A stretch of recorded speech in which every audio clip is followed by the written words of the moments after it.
बिजली supply करने वाली Mahavitaran company ने इन दिनों शहर में बिजली के बिलों की वसूली के लिए मुहिम तेज कर दी है। बकाया बिल अदा न करने वाले सारिफिन और सरकारी महकमों की बिजली तक मुनक़ता की जा रही है। यही वजह है कि पिछले 2 दिनों से नांदेड़ शहर अंधेरे में डूबा हुआ नजर आ रहा है।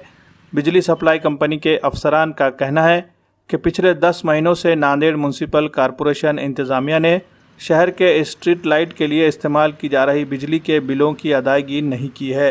ये रकम बढ़कर 10 करोड़ 50 लाख रुपए हो गई है। इसलिए अब इस बकाया रकम की वसूली के लिए सख्ती से काम लेना ज़रूरी हो गया है।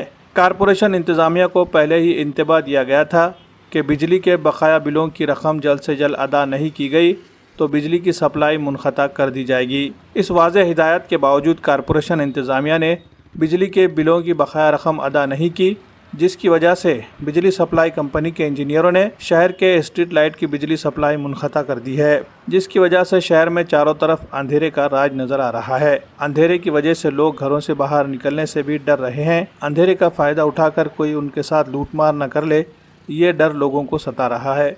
लोगों का मुतालबा है कि फौरी इस मसले को हल करना ज़रूरी है। नांदेड वाघाळा महापालिकेकडे आज रोजी म्हणजे यावर्षी चालू वर्षाची थकबाकी जवळपास 22 कोटी रुपये आहे आणि त्याच्या बदल्यात त्यांनी आम्हाला आजपर्यंत म्हणजे फेब्रुवारीच्या 12 तारखेला 36 लाख रुपयाचा वीज भरणा केलेला आहे। त्याचबरोबर एकूणच थकबाकी जर सांगायची झाली तर महानगरपालिकेच्या स्ट्रीट लाईटचे म्हणजे पथदिव्यांचे जवळपास 664 कनेक्शन आहेत आणि त्या कनेक्शनकडे जवळपास 10 कोटी 50 लाखाची थकबाकी आहे। त्याचबरोबर पाणी पुरवठ्याचे 159 कनेक्शन्स आहेत आणि त्याकडे जवळपास 85 लाख रुपयाची थकबाकी आहे। त्याचबरोबर उच्चदाब कनेक्शन्स पण या पाणी पुरवठ्यासाठी घेतलेले आहेत, ते 15 कनेक्शन आहेत आणि या 15 कनेक्शनकडे जवळपास 46 कोटी 91 लाख रुपयांची थकबाकी आहे। आज रोजी अशी सर्व मिळून 58 कोटी 26 लाख रुपयांची थकबाकी महानगरपालिकेकडे आहे।